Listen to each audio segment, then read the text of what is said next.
Mga ka-sports, dalawang malalaking balita ang sabay nating haharapin ngayon.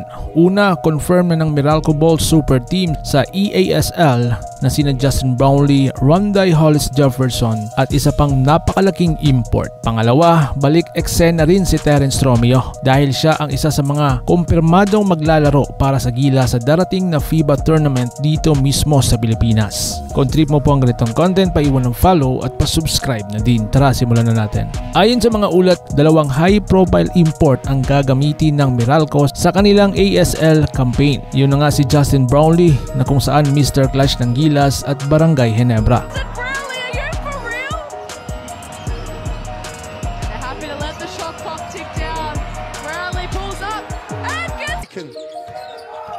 Has taken Georgia out of rhythm. Brownlee, the one-handed roll. Pangalawa si Ronday Hollis Jefferson, ang all-around scorer at energy guy na dating PBA Best Import.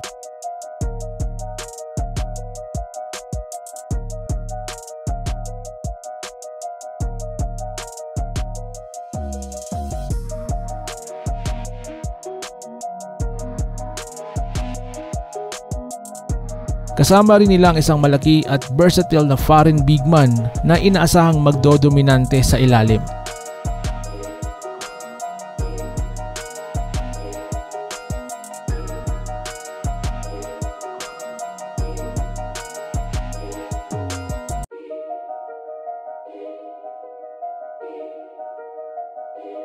Sa EASL format, pinapayagan ng multiple imports kabilang ang Asian quota. Kaya't magiging malalim at kompleto ang Bolts lineup laban sa malalakas na team mula Japan, Korea at China. Samantala mga ka-sports, ito naman ang isa pang exciting na balita para sa Gilas Pilipinas. Matapos ang ilang taon ng injuries at on and off na paglalaro ni Terence Romeo ay balik aksyon na para sa Gilas. Confirm siyang kasama sa pool para sa darating na FIBA tournament na gaganapin dito mismo sa Pilipinas. Alam natin na si Romeo ay isa sa mga pinaka-explosive scorers na naglaro para sa Gilas. Killer crossover, fearless sa crunch time at certified crowd favorite. Kaya siguradong magiging malaking dagdag firepower siya sa backcourt ng ating national team. Kaya mga ka-sports, dalawang good news agad.